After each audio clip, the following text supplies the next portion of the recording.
Hello everyone. So hopefully आप सब लोग बहुत ही अच्छे होंगे। सो आज हम जोहो क्रिएटर स्टार्ट करने जा रहे हैं। मैं बहुत छोटी छोटी चीज़ें जोहो क्रिएटर में स्टार्टिंग से कवर अप करूँगी, फॉर्म बनाने से लेके यूआरएल ओपन करने तक। तो सेशन शुरू करते हैं हम यहाँ पे। उससे पहले मेरे चैनल को सब्सक्राइब करना ना भूलें, ज़्यादा से ज़्यादा शेयर करें, कमेंट करें, इससे मुझे थोड़ा सा मोटिवेशन मिलता है। सो प्लीज़ ज़्यादा से ज़्यादा शेयर करें चैनल को, और सब्सक्राइबर एज़ यूज़ुअल बहुत ज़रूरी है, तो चैनल को सब्सक्राइब करना ना भूलें। नए हैं तो बेल आइकन ज़रूर दबाइए ताकि आपको नई अपडेट्स मिल सकें। सो हम स्टार्ट करते हैं जोहो क्रिएटर से। सबसे पहले यूआरएल पे हम एंटर करेंगे जोहो क्रिएटर। एंटर करते हैं। एंटर करते ही हमारे पास यहाँ जोहो क्रिएटर आ जाएगा। अभी बात करते हैं जोहो क्रिएटर क्यों यूज़ करते हैं, किस लिए यूज़ करते हैं और क्या यूज़ आता है ये हमारे। हम जोहो क्रिएटर की जगह कुछ और क्यों नहीं यूज़ कर सकते। सो बेसिकली जोहो क्रिएटर एक कस्टम ऐप या कस्टम एक एप्लीकेशन के लिए बनाया गया है।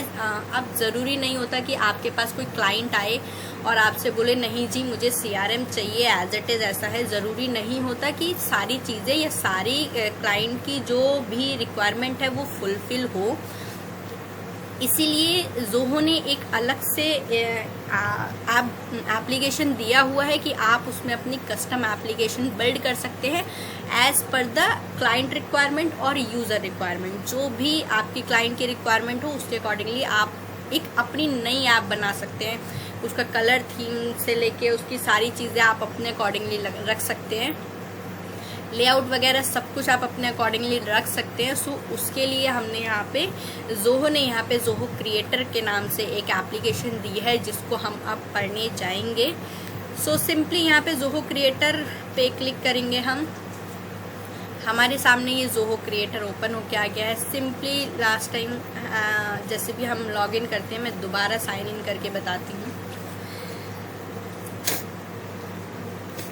जब भी आप यूआरएल पे क्लिक करेंगे सो आपके पास इस तरीके से इंटरफेस आएगा जिसमें आप देख सकते हैं जोहो क्रिएटर क्या है, किस लिए यूज़ होता है या उसके FAQs वगैरह यहाँ पे आप जोहो क्रिएटर के देख सकते हैं। और देखने के बाद और इसकी प्राइसिंग की अगर मैं बात कर लूँ तो इसके प्राइसिंग कुछ इस तरीके से रहती है।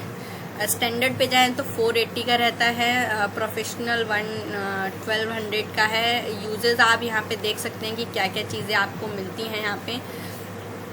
अगर हम 480 का स्टैंडर्ड प्लान लेते हैं तो इसमें कुछ बेसिकली ये फ्री प्लान रहता है, लेकिन इसमें अगर एक सिंगल यूज़र की मैं बात करूँ तो ये सिंगल यूज़र का चार्ज रहता है। मंथली ईयरली हम चेक कर सकते हैं। मंथली अगर मैं चेक करूँ तो 720 का मतलब बेसिकली जो भी मेरा अप्रॉक्स बैठता है। एनुअली बात करूँ तो मेरा 480 का बैठता है, और पर मंथ यूज़र मंथ की बात करूँ तो मेरा 720 का बैठता है। तो ईयरली ज़्यादा सस्ता है तो हम ईयरली जा सकते हैं। उसके बाद हमें ऑप्शन क्या क्या मिलते हैं। कस्टम AI मॉड्यूल हमें 20 मिलते हैं। रेडी यूज़ AI मॉड्यूल हमें 50 मिलते हैं। इसमें हमें 250 मिलते हैं, 100 मिलते हैं। वर्क फ्लो एनिमेशन हमें यहाँ पे 90 यूज़र पर मंथ मिल जाता है। शेड्यूलर जो हम चलाते हैं उसमें लिमिट होती है शेड्यूलर के लिए कि हम इतना 90 यूज़र के लिए ही चला सकते हैं। यहाँ पे 300 है, यहाँ 600 है। हाँ, ब्लूप्रिंट यहाँ पे फ्री हैं, आप कितने भी बना सकते हैं। इंटीग्रेशन है यहाँ पे, आप 5 डेटा सोर्स यूज़ कर सकते हैं। कस्टमर कनेक्शन आप 5 ही यूज़ कर सकते हैं। यहाँ पे उस बिज़नेस इंटीग्रेशन नहीं है इसमें कोई भी। पोर्टल में आपको एड ऑन दिया है, 10 ऐप आपको दिए हैं। पोर्टल परमिशन सेट जो है वो 10 पर ऐप कर सकते हैं। यहाँ पे 50 है, यहाँ 250 है। और प्रीवियस सिक्योरिटी एंड गवर्नेंस की बात करें तो वो सब में ही हमारा रहता है। और डेवलपर टूल में अगर मैं बात करूँ 50 calls user per day, maximum 5000 call per day है। सपोर्ट अवेलेबल है सबके लिए। तो ये आप अगर आप क्लाइंट को समझाने जा रहे हैं या क्लाइंट कोई आपसे स्टार्ट कर रहे हैं, अगर आप न्यू हैं तो आप ये सारी चीज़ें ज़रूर देख लें। अमाउंट कमिट करने से पहले ये ज़रूर देख ले, क्योंकि इस अमाउंट पे जीएसटी चार्ज ज़रूर लगेगा। अगर आप क्लाइंट को 720 बता देते हैं फिर आपका जीएसटी लग जाए तो ये आपके लिए बड़ा लॉस है। सो इसका खास तौर पे ध्यान रखें। बिलिंग करते हुए स्टैंडर्ड प्राइस है, इसमें प्लस जीएसटी लगता है। अब हम यहाँ पे साइन इन पे सिंपली क्लिक करते हैं। अगर आपका कोई अकाउंट है बना हुआ तो आप सिंपली लॉगिन कर सकते हैं, और अगर आपका अकाउंट नहीं बना है तो आप गूगल से लॉगिन कर सकते हैं। गूगल में आपकी कुछ डिटेल मांगेगा, वो डिटेल आप कंप्लीटली फिल करें। फिल करने के बाद फिर से आपके पास यही स्क्रीन खुल के आएगी, तो आप सिंपली अपनी मेल आईडी डालेंगे, गूगल की मेल आईडी, और उसका पासवर्ड डाल के सिंपली साइन इन कर सकते हैं आप यहाँ पे। इसमें रिमाइंड मी लेटर कर दीजिए। सो अब मेरे पास यहाँ पे ज़ोहो क्रिएटर की फर्स्ट स्क्रीन खुल के आई है, जो मेरे पास सबसे पहले ये विजिबल होगी। ये मैंने एक एप्लीकेशन बना रखा है पहले से, इसीलिए ये मुझे यहाँ पे शो हो रही है, नहीं तो यहाँ पे शो नहीं होती। एक नई एप्लीकेशन बिल्ड करने के लिए मेरे पास ऑप्शन देता। अब सॉल्यूशन क्या होता है, जो भी हम एप्लीकेशन बनाते हैं, यानी कि अब ऐसा नहीं है कि मैं इसमें एक ही एप्लीकेशन बना सकती हूँ, मैं बहुत सारी एप्लीकेशंस बना सकती हूँ। तो जितनी भी एप्लीकेशन मैं यहाँ पे बनाऊँगी वो सारी मुझे यहाँ पे विजिबल होंगी, और जैसे ये दिख रही है इसी तरीके से और दिखेंगी। अब जैसे ये एक्सपेंस की है, इसको अगर डुप्लीकेट करना है मैं डुप्लीकेट कर सकती हूँ, समरी देख सकती हूँ, डिसेबल कर सकती हूँ, डिलीट कर सकती हूँ। ये मेरे पास ऑप्शन देता है।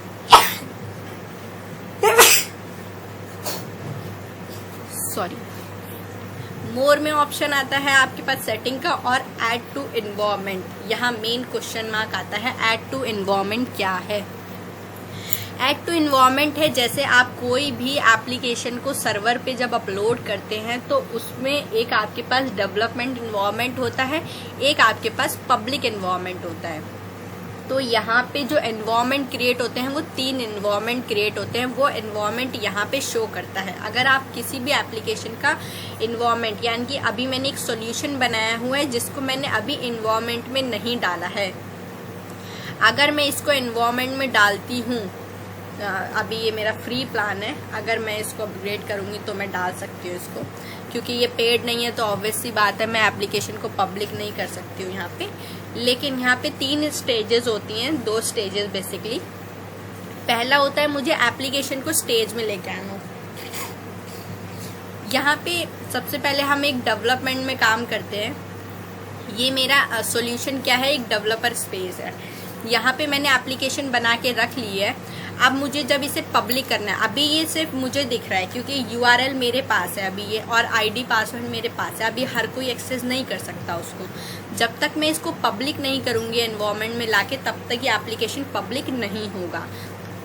तो एनवायरनमेंट में लाने के लिए सिंपली मैं ऐड एप्लीकेशन करूँगी। ऐड एप्लीकेशन में मेरी सिर्फ वही एप्लीकेशन दिखाई देंगी जो मैंने सॉल्यूशन में बनाई हुई है। तो जैसे ही मैं इसमें सॉल्यूशन पे क्लिक करूँगी, यहाँ पे पब्लिक पे मैं अगर क्लिक करती हूँ, यहाँ पे 2 ऑप्शन देता है, स्टेजेस और प्रोटेक्शन। अगर मैं इसको मैं डायरेक्ट इसको प्रोटेक्शन पे नहीं पुश कर सकती हूँ, मुझे एक चेन फॉलो करनी पड़ेगी। सबसे पहले मुझे एनवायरनमेंट में एप्लीकेशन लेके आना पड़ेगा, एनवायरनमेंट में लाने के बाद मुझे स्टेजेस में लेके आना पड़ेगा, स्टेजेस के बाद मैं प्रोडक्शन में लेके आऊँगी।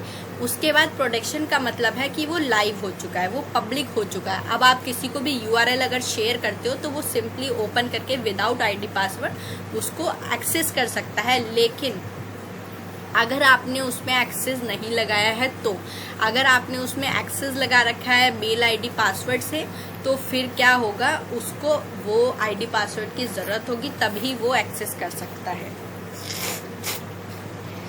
तो ये तो बात थी हमारी पब्लिक की।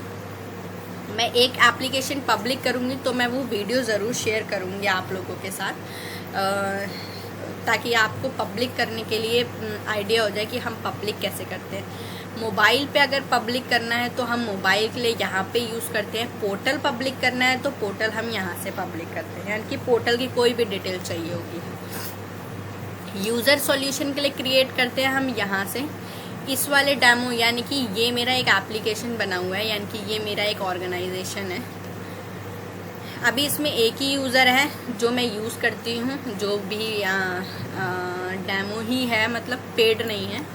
तो ये यूज़र है एक, बाकी यूज़र ऐड करने हैं तो सिंपली यहाँ से ऐड कर सकते हैं, डिटेल यहाँ पे एंटर कर सकते हैं। मेल पे नोटिफिकेशन जाता है, आईडी पासवर्ड हम वहीं से बनाते हैं।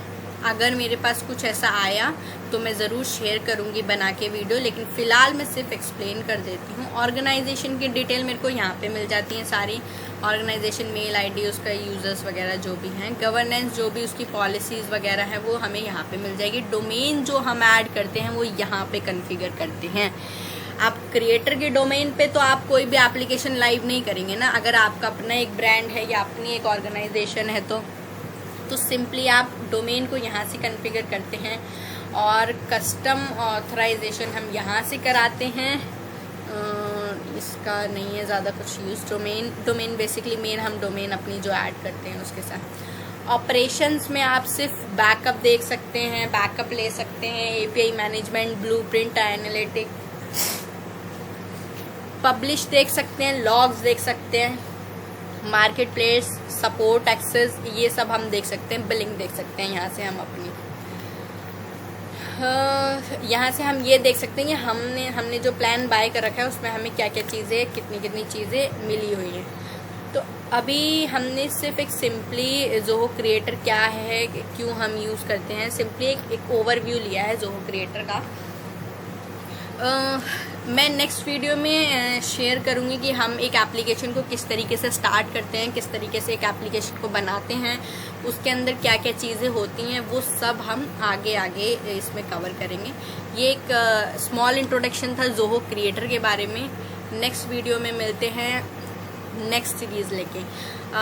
लेकिन सब्सक्राइबर बहुत ज़रूरी हैं, सब्सक्राइब करना ना भूलिए चैनल को। प्लीज़ सब्सक्राइबर बहुत ज़रूरी है। Thank you so much guys.